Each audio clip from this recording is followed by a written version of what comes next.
विद्यार्थी मित्रांनो, आपण आता इयत्ता 8वी विषय गणित मधील संकीर्ण प्रश्न संग्रह 1 यातील प्रश्न क्रमांक 10 ते 17 हे प्रश्न या व्हिडिओमध्ये आपण सोडवणार आहोत। या अगोदरच्या व्हिडिओमध्ये 1 ते 9 प्रश्न मी आपल्याला सोडवून दिलेले आहेत, ते तुम्ही पाहिले असतीलच। आता संकीर्ण प्रश्न संग्रह 1 मधील 10 ते 17 हे प्रश्न सोडवण्या अगोदर तुम्ही जर माझ्या चॅनलला अद्याप सबस्क्राइब केले नसेल तर सबस्क्राइब करा, बेल आयकॉनवरती क्लिक करा, म्हणजे मी बनवलेले नवीन शैक्षणिक व्हिडिओज आपल्यापर्यंत लगेचच पोहोचवतील। चला तर मग पाहूया आपण संकीर्ण प्रश्न संग्रह 1 मधील प्रश्न क्रमांक 10। प्रश्न क्रमांक 10 काय दिलेला आहे पहा। बसचा वेग ताशी 48 किलोमीटर असताना एका गावाहून दुसऱ्या गावाला जायला 5 तास लागतात। बसचा वेग ताशी 8 किलोमीटरने कमी केला तर तेवढ्याच प्रवासाला किती तास लागतील ते काढा। चलनाचा प्रकार ओळखून उदाहरण सोडवा। ओके, तर मित्रहो, वेग आणि वेळ यामध्ये व्यस्त चलन असते हे आपल्या सर्वांना माहित आहे। मग ते आपण सुरुवातीला विधान लिहून घेऊया। वेग आणि वेळ यामध्ये व्यस्त चलन असते, आपण विधान लिहिलेलं आहे। आता आपण समजा काय समजायचं, तर वेगाला आपण काहीतरी अक्षर समजूया आणि वेळेला काहीतरी समजूया।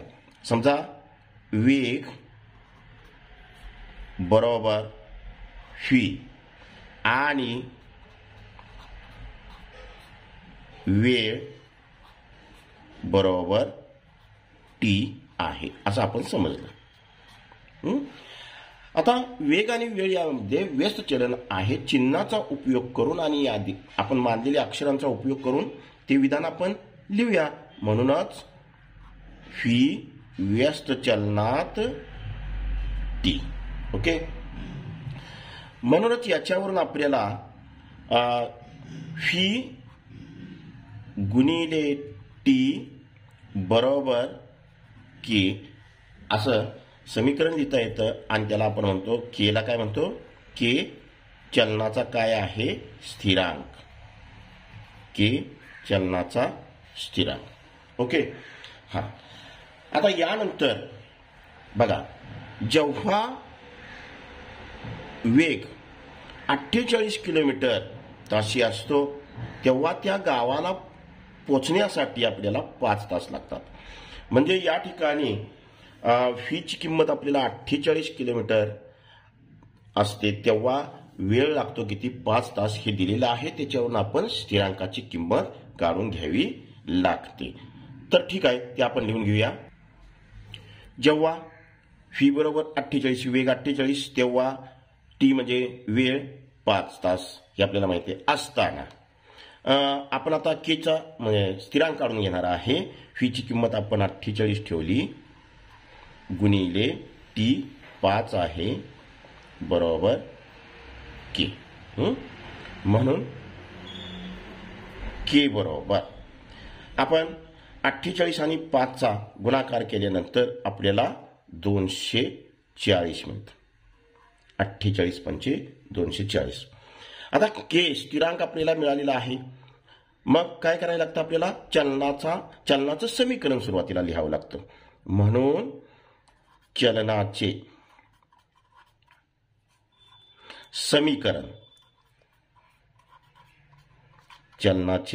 समीकरण काय तयार होणार, फक्त v गुणिले t बरोबर k ची किंमत लिहायची 240। हे आपल्याला चलनाचं समीकरण मिळालं। आता या चलनाच्या समीकरणाचा उपयोग करून आपल्याला जे बाकीचं सांगितलेलं आहे ते सोडवून घेता येतं।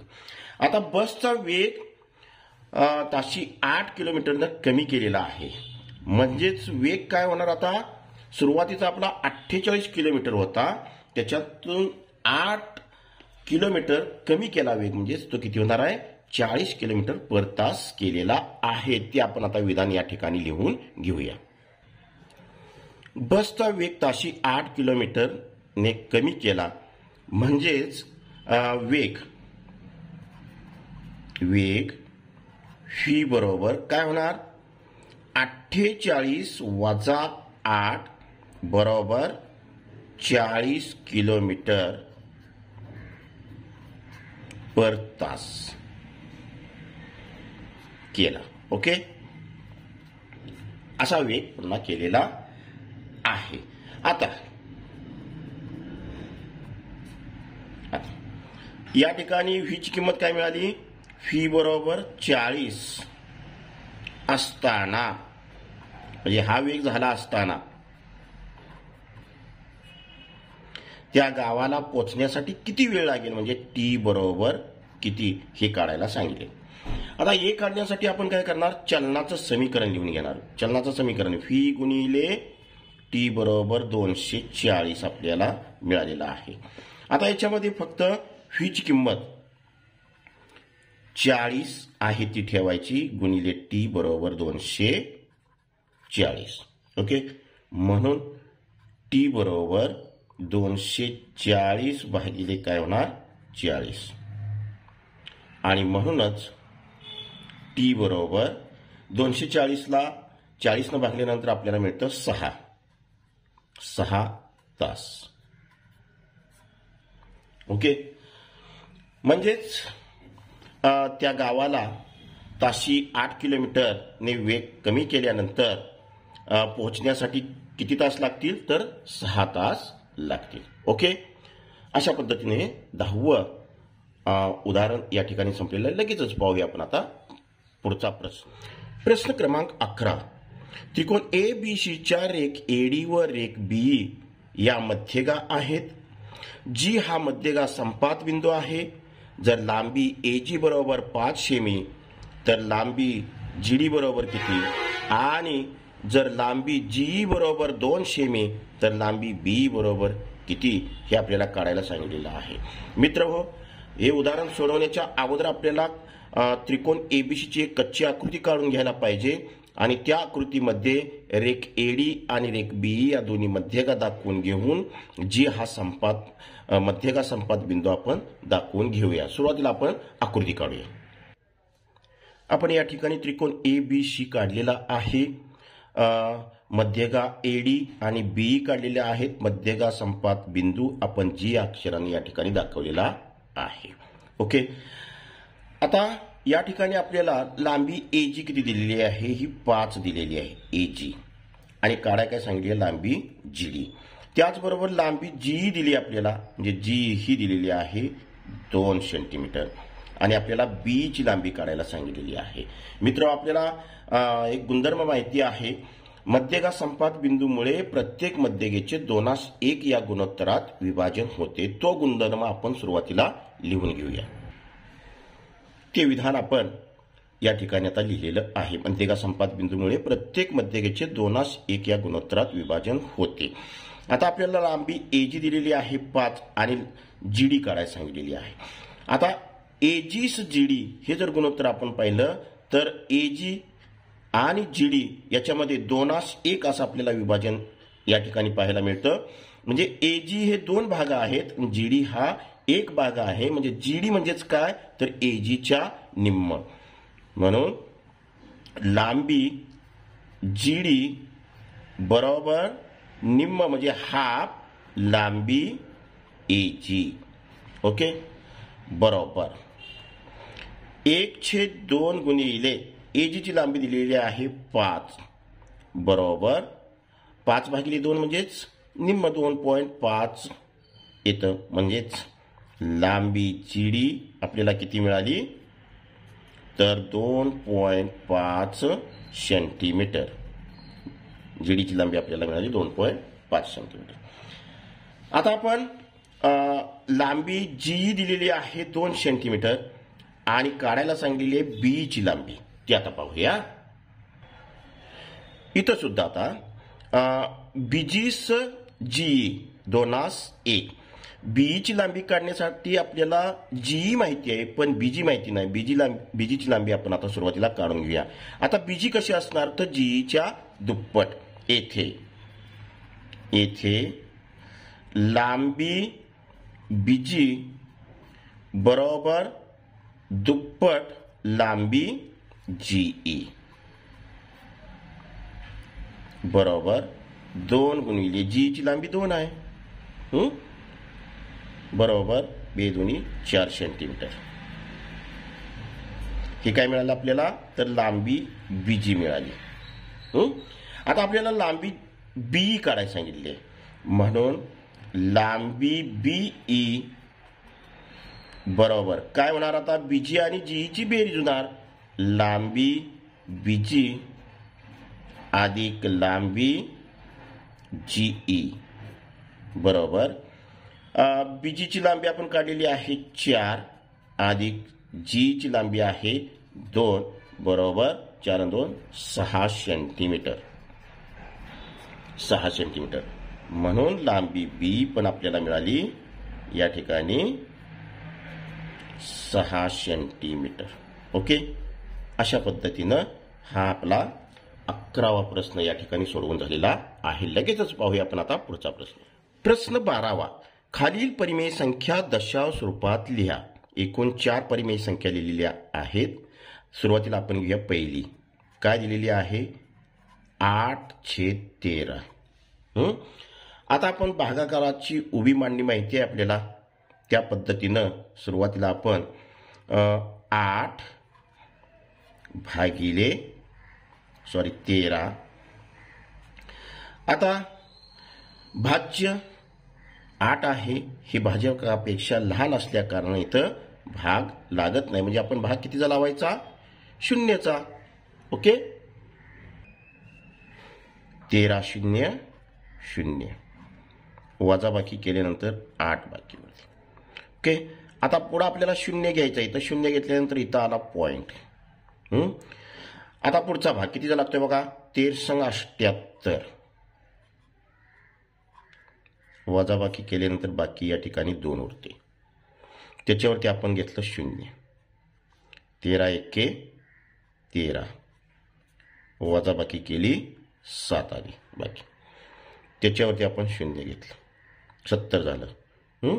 पुन्हा 13 5 65 13 5 65 वजाबाकी केल्यानंतर 5 बाकी राहते. त्याच्यानंतर आपण त्याच्यावरती घेतलं पुन्हा आणखी 0 50 झालं. 13 त्रिक 39 13 चोक 52 13 त्रिक 39 राहिलं किती 1 1 11. त्याच्यानंतर त्याच्यावरती आपण घेतलं 0. आता कितीचा भाग लागणार 13 48 104 वजाबाकी केल्यानंतर या ठिकाणी आपल्याला बाकी किती मिळते 6 बाकी किती मिळते 6. ओके त्याच्यानंतर आपण 0 घेतलं 13 चोक 52 13 चोक 52 लिहिलं आपण बाकी किती आली 8 आली. पुन्हा आपण मूळच्या पदावरती आलो बघा 8. त्याच्यानंतर आपण जर 0 घेतलं तर 13 78 80 म्हणजेच आपल्याला या ठिकाणी भागाकार केल्यानंतर दशांश रूप कशा पद्धतीने मिळते पहा तर 8 भागिले 13 बरोबर 0.615384 हा अंक गट दशांश चिन्हामध्ये वारंवार येत राहणार आहे. ओके अशा पद्धतीने आपल्याला हे पहिल्या परिमेय संख्येचं दशांश रूप मिळालेलं आहे. पाहूया आता पुढच्या परिमेय संख्येचं दशांश रूप. दुसरी परिमेय संख्या 11/7 दिलेली आहे. तर आपण आता उभ्या मांडणीत भागाकार करूया 11/7 7 1 7 वजाबाकी केली 7 4 11. आता या ठिकाणी भाग लागणार म्हणून इथं घेतलं 0 इथं आलं चिन्ह पॉइंट 7 5 35 वजाबाकी केली 5 बाकी राहिली. पुन्हा 7 7 49 वजाबाकी केली 1 राहील, त्याच्यावर घेतलं 0. 7 एके 7, वजाबाकी केली 3 राहिली बाकी, त्याच्यावर घेतलं 0. 7 चौक 28, वजाबाकी केली 2 बाकी राहिली. 7 दुनी 14, वजाबाकी केली बाकी 6 राहिली. पुन्हा 7 8 56, बाकी 4 राहिली, त्याच्यावर 0 घेतलं. 7 5 35, वजाबाकी केली बाकी 5 राहिली. आता या ठिकाणी बाकीची पुनरावृत्ती इथं बघा, इथं सुरुवातीला 4 झालेली होती, इथं सुद्धा झाली 4. म्हणजे पुन्हा पुन्हा हा अंक गट आपल्याला कुठला येणार आहे, 0.57 14 28. म्हणजे पुढे भागाकार करायची आपल्याला काही गरज नाही. म्हणून आपल्याला इकडे दशांश रूप कसं मिळणार आहे, 11/7 बरोबर 1.57 14 2 8 5. हे अखंडित आहे दशांश रूप. आणि या ठिकाणी अंकगट आपल्याला पुन्हा पुन्हा मिळतोय हा, तो आपण दाखवूया आता. म्हणून 11/7चं दशांश रूप आपल्याला अशा पद्धतीनं थोडक्यात लिहिता येईल, 1.57 1428. म्हणजे दशांश चिन्हात हा जो अंकगट आहे तो पुन्हा पुन्हा येतोय. एक किंवा एकपेक्षा अधिक जर अंक जर दशांश रूपात जर पुन्हा पुन्हा येत असतील तर त्याच्यावरती आडवी आपण रेघ मारून दाखवतो. आणि एकच अंक पुन्हा पुन्हा येत असेल तर त्याच्यावरती आपण टिंब दाखवतो. ओके, तर ही होती दुसरी परिमेय संख्या. पाहूया आपण आता तिसरी परिमेय संख्या, 5/16. आता करूया आपण उभ्या मांडणीमध्ये भागाकाराची क्रिया. 5/16. ओके, इथं 5ला काय 16नं भाग लागत नाही म्हणून 0चा 16 0 0, वजाबाकी केली बाकी 5 आली, याच्यावरती 0 घेतलं, इथं आला पॉईंट. 16 त्रिक 48, वजाबाकी केल्यावर बाकी इथं किती 2 राहिली. पुन्हा याच्यावर घेतलं 0. 16 एके 16, वजाबाकी केली 4 बाकी राहिली 0. 16 दोन्ही 32, वजाबाकी केली 8 बाकी राहिली, याच्यावर घेतलं 0. 16 पंचे 80. या ठिकाणी भागाकाराची क्रिया सॉल्व झाली, थांबली बघा. बाकी 0 आली की भागाकाराची क्रिया थांबतेच. म्हणून या ठिकाणी दशांश रूप कसं येणार या परिमेय संख्येचं, 5/16 बरोबर 0.3125 असं. ओके, आता पाहूया आपण पुढची परिमेय संख्या, 7/9. 7/9 उभ्या मांडणीमध्ये आपण भागाकार करून घेऊया. 7ला काही 9 भाग लागत नाही म्हणजे 0चा लावूया. 0, वजाबाकी केली 7 आली, याच्यावर घेतलं 0, इथं आला पॉईंट. 9 7 63, वजाबाकी केली बाकी 7 आली, पुन्हा 0. 9 7 63, बाकी 7 आली 0. 9 7 63. ओके, बाकी 7. आता बाकी 7च कायम येत राहते. म्हणजे ही भागाकाराची क्रिया न संपणारी आहे, म्हणजे अखंडित आहे. म्हणजे या ठिकाणी आपल्याला 0.777 हाच अंक वारंवार येतो आहे, दिसतंय. त्याच्यामुळे दशांश रूप लिहायचं जर झालं तर 7/9 बरोबर 0.777 अनंतापर्यंत. म्हणून या ठिकाणी दशांश रूप थोडक्यात 7/9 बरोबर 0.7च्या डोकीवरती अशी टिंब द्यायची. एकच अंक हा दशांश चिन्हाच्या पुढं वारंवार येतोय हे दर्शवण्यासाठी अशा पद्धतीने आपण हे दशांश रूप लिहितो. ओके, या ठिकाणी हा प्रश्न क्रमांक 12 संपलेला आहे. पाहूया आपण आता पुढचा प्रश्न. प्रश्न क्रमांक 13, अवयव पाडा. त्याच्यामध्ये आपल्याला 3 राशी दिलेली आहेत. 1 2y² वजा 11y अधिक 5, 2 x² वजा 2x वजा 80, 3 3x² वजा 4x अधिक 1. तर सुरुवातीला आपण पहिली राशी घेऊया, 2y² वजा 11y अधिक 5. या त्रिपद राशीचा आपल्याला अवयव पाडायचं आहे. आता इथं काय करावं लागतं आपल्याला, तर वर्गपदाचा सगुणक 2 आलेला आहे, गुणिले त्याला स्थिर पद 5, म्हणजे 5 दोन्ही या ठिकाणी किती झालं 10. आता या 10चं असं 2 अवयव पाडायचं की त्या 2 अवयवांची बेरीज आपल्याला वजा मधल्या पदाचा सगुणक वजा 11 मिळायला पाहिजे. म्हणजेच 10 एके 10 या दोघांची बेरीज 11 मिळते, पण ती वजा 11 पाहिजे. मग इथं आपण 10ला बी चिन्ह वजा देऊया, 1लाही वजा चिन्ह देऊया. दोघांचा गुणाकार केला तर अधिक येतो 10, वजा गुणिले वजा बरोबर अधिक 10 एके 10. म्हणजे मधल्या पदाची फोड कशी होणार, वजा 10x आणि वजा 10y आणि वजा y बरोबर 2y वर्ग वजा 10y वजा 1y अधिक 5 असे झाले. या ठिकाणी आपल्याला 4 पदं मिळाली. 2 पदांचा एक गट करूया. पहिल्या 2 पदातून कॉमन निघेल 2y, कंसात शिल्लक राहिलं y, 2 पंचे 10, y वजा 5. इथं वजा 1 कॉमन निघतंय आणि पुढं कंसामध्ये y वजा 5 शिल्लक राहते बरोबर.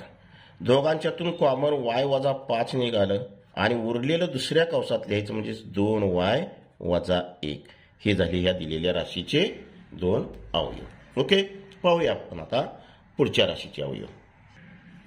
2 x वर्ग वजा 2x वजा 80 अशी आपल्याला त्रिपद राशी दिलेली आहे.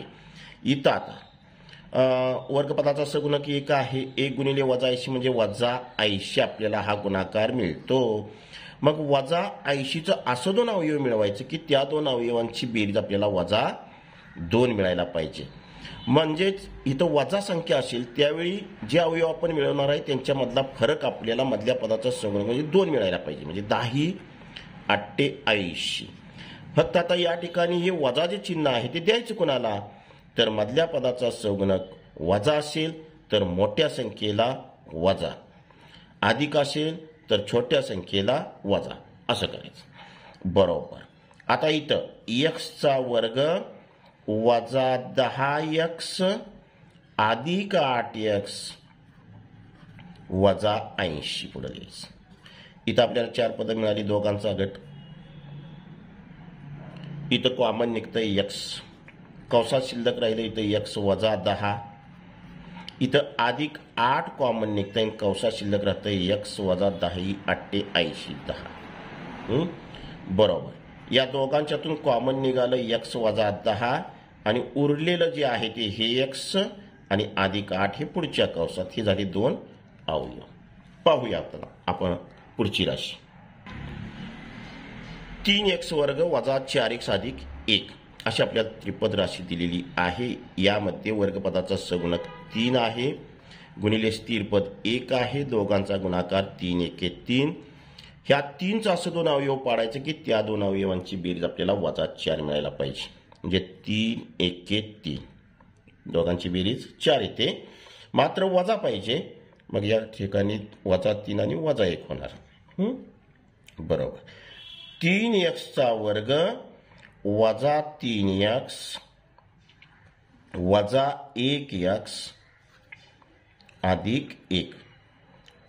या ठिकाणी या दोघांचाही गट, या दोघांचाही गट बरोबर. इथं कॉमन निघतंय 3x, कंसात राहिलं शिल्लक x वजा 1 आणि इथं वजा 1 कॉमन निघतंय आणि इथं राहिलं x वजा 1 बरोबर.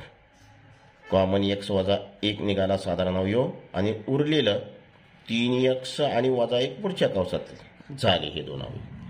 अशा पद्धतीनं हा प्रश्न क्रमांक 13 अवयव पाडा होता तो या ठिकाणी संपलेला आहे. लगेचच पाहूया आपण आता पुढचा प्रश्न. प्रश्न 14वा. एका दूरचित्रवाणी संचाची किंमत 50,000 रुपये आहे. तो संच दुकानदाराने 15% सूट देऊन विकला, तर त्या गिराईकास तो केवढ्यास पडेल. ओके, सुरुवातीला आपण दूरचित्रवाणी संचाची किंमत 50,000 रुपये आहे ते लिहून घेऊया. दूरचित्रवाणी संचाची किंमत बरोबर 50,000 रुपये. आता या ठिकाणी सूट शेकडा 15% दिलेली आहे. शेकडा सूट शेकडा सूट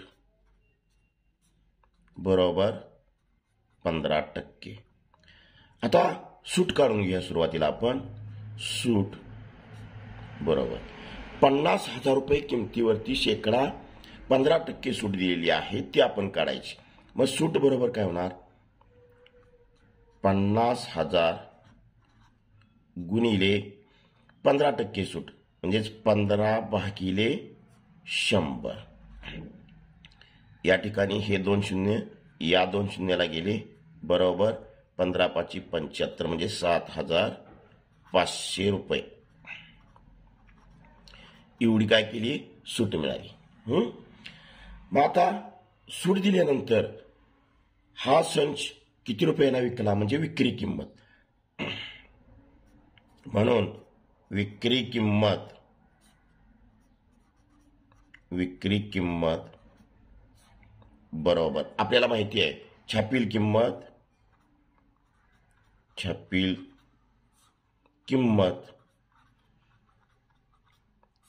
वजा काय करतो आपण सूट. बरोबर. आता छापील किंमत किती आहे 50,000 रुपये.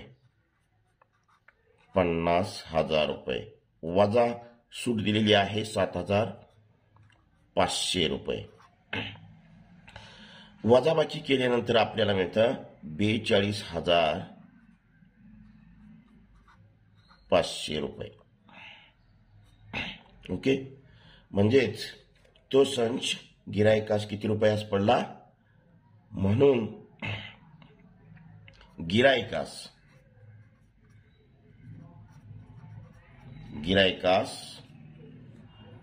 तो संच 42,500 रुपयास पडेल. ओके. अशा पद्धतीनं हे 14 उदाहरण किंवा प्रश्न या ठिकाणी संपलेला आहे. लगेचच पाहूया आपण पुढचा प्रश्न. प्रश्न 15वा. राजाभाऊंनी आपला फ्लॅट दलालामार्फत वसंतरावांना 88 लाख रुपयास विकला. दलालाने दोघांकडून 2% दराने दलाली घेतली तर दलालास एकूण किती दलाली मिळाली हे आपल्याला सोडवायला सांगितलेलं आहे.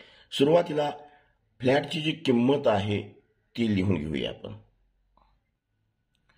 फ्लॅटची किंमत बरोबर 88 लाख रुपये. आता या 88 लाखावरती 2% दराने राजाभावांच्याकडून आणि वसंतरावांच्याकडून दलालानं दलाली घेतलेली आहे. मग आपण दलाली आता 88 लाखावरती 2%नं काढून घेऊया. दलाली बरोबर 88 लाख गुणिले 2/100. हे 2 शून्य या 2 शून्याला निघून गेले बरोबर. आता या ठिकाणी 88,000 गुणिले 2 हा जर आपण गुणाकार केला तर आपल्याला 1,76,000 रुपये दलाली अशी एकाकडून घेतलेली मिळते. पण दलाली ही दोघांकडून घेतलेली आहे. दलाली दोघांकडून घेतली. मग एकूण दलाली किती होणार. म्हणून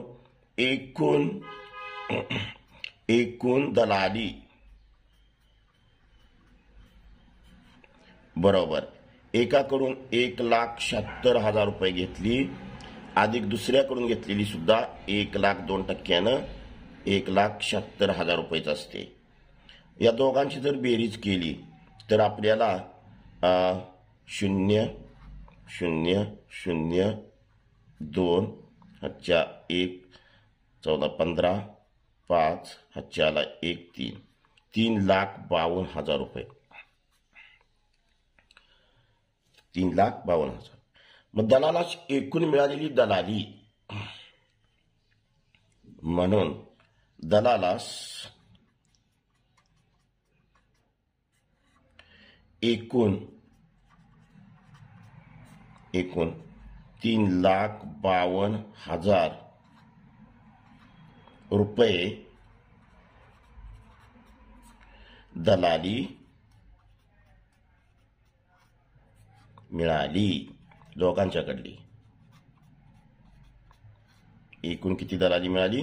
3,52,000 रुपये. ओके, अशा पद्धतीनं हा 15वा प्रश्न या ठिकाणी संपलेला आहे. लगेचच पाहूया पुढचा प्रश्न. प्रश्न 16. चौकोन ABCD समांतरभुज चौकोन असा काढा की लांबी DC बरोबर 5.5 सेमी, माप कोन D बरोबर 45 अंश, लांबी AD बरोबर 4 सेमी. ओके, याच्यासाठी आपण एक छोटीशी कच्ची आकृती चौकोनाची काढून घेऊया आणि दिलेली माप त्याच्यामध्ये लिहून घेऊया. ओके, या ठिकाणी चौकोन ABCD ही कच्ची आकृती काढलेली आहे आणि आकृतीमध्ये दिलेली जी माप आहे ती आपण लिहिलेली आहेत. आता आपण बरोबर करेक्ट मापाची आकृती काढूया. त्याच्यासाठी सुरुवातीला बाजू DC पायालगतची बाजू आहे ती किती आहे? 5.5 सेंटीमीटर. पट्टीच्या साह्यानं बरोबर आपण 5.5 सेंटीमीटर रेषाखंड काढून घेऊया. बरोबर आपण 5.5 सेंटीमीटर. ओके, या ठिकाणी ही बाजू झाली आपली DC आणि किती आहे? 5.5 सेंटीमीटर करेक्ट मापाची बाजू. त्याच्यानंतर आता आपण सुरुवातीला आता D हा कोन काढायला पाहिजे, तो काढून घेऊया. तर तो कोन आहे D कोन 45 अंश मापाचा. बरोबर, कोन मापकाचा मध्यबिंदू D बिंदूला जुळवूया आणि उजव्या बाजूकडून 10, 20, 30, 40 आणि 5, 45 इथं आपल्याला तो बिंदू 45 अंशातला मिळतो. कोन मापक बाजूला ठेवूया आणि पट्टीच्या साह्यानं D बिंदू आणि मिळालेला बिंदू याच्यातून जाणारं एक आपण किरण असं काढून घेऊया. अशा पद्धतीने हे किरण काढून घ्यायचं. या ठिकाणी 45 अंश मापाचा कोन झालेला आहे ते लिहायचं. आता याच्यानंतर बाजू AD आपल्याला दिलेली आहे. बाजू AD 4 सेंटीमीटर लांबीची आहे. मग कंपासामध्ये आपण आता काय करायचं? 4 सेंटीमीटर एवढं अंतर बरोबर पट्टीच्या साह्यानं घ्यायचं, असं घ्यायचं.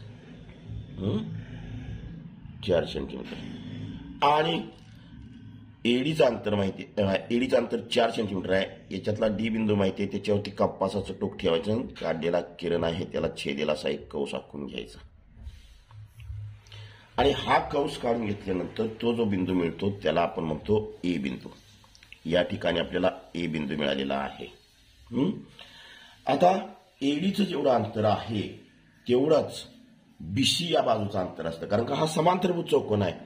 समांतरभुज चौकोनाच्या सम्मुख भुजा एकरूप असतात. मग आपण C या बिंदूवरती कंपासाचं टोक ठेवूया. 4 सेंटीमीटर घेतलेल्या अंतरातूनच आपण एक याच दिशेनं एक कंस असा काढून घेऊया. असा कंस काढून घेतला आपण.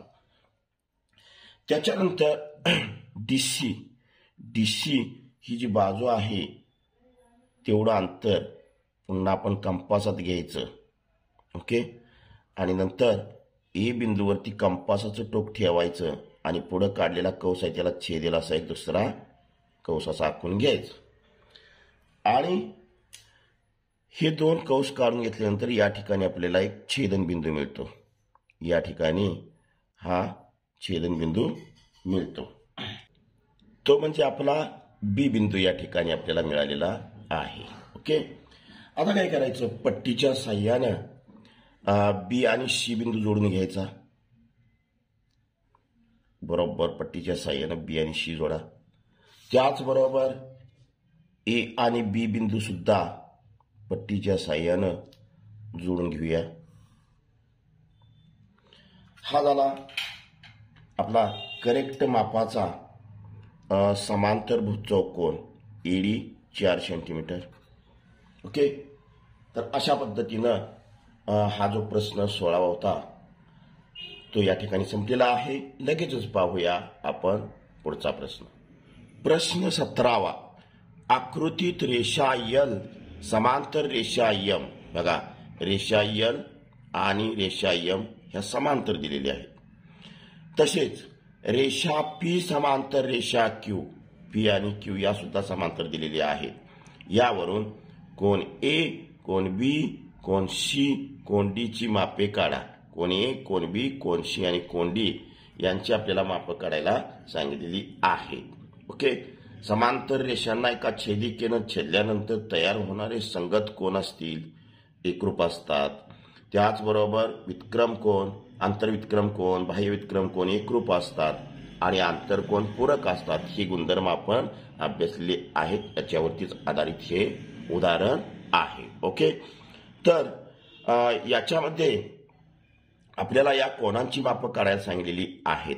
म्हणजे सुरुवातीला रेषा एल समांतर रेषा एम आणि रेषा पी समांतर रेषा क्यू हे आपण लिहून घेऊया. रेषा एल समांतर रेषा एम आणि रेषा पी समांतर रेषा क्यू आपल्याला दिलेलं आहे आकृतीमध्ये. ओके. आता आपण कोन ए चं माप बघा. म्हणून या ठिकाणी कोन ए बरोबर काय माप असणार हो? रेषा एल समांतर रेषा एम आहे, त्याची छेदिका पी आहे.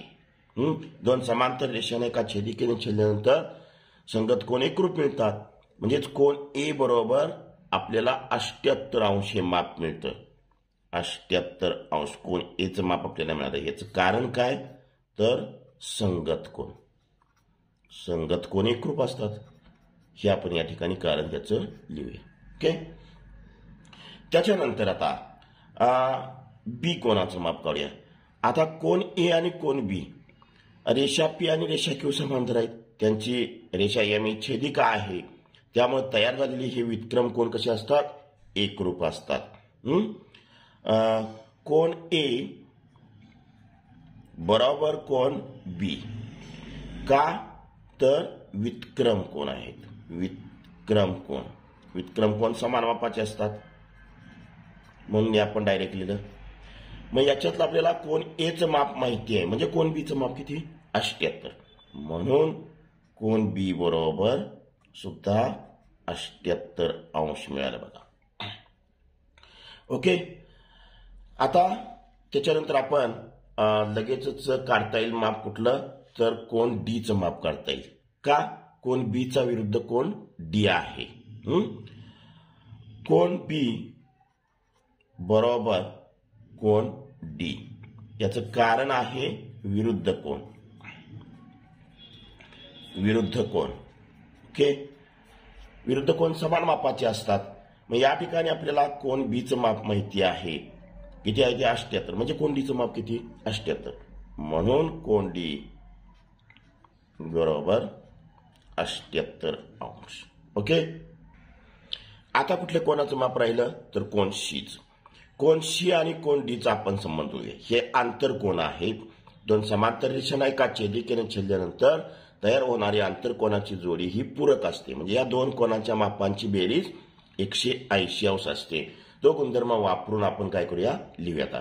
म्हणजे कोन सी अधिक कोन डी बरोबर 180 अंश.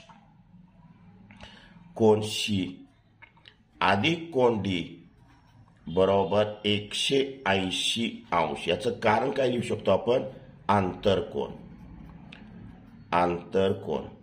पूरक असतात म्हणून या दोन कोनांच्या मापांची बेरीज किती आली? 180. म्हणून कोन सी अधिक कोन डी चं माप आपल्याला माहिती आहे 78 अंश आहे बरोबर 180 अंश. म्हणून कोन सी बरोबर 180 अंश वजा 78 अंश.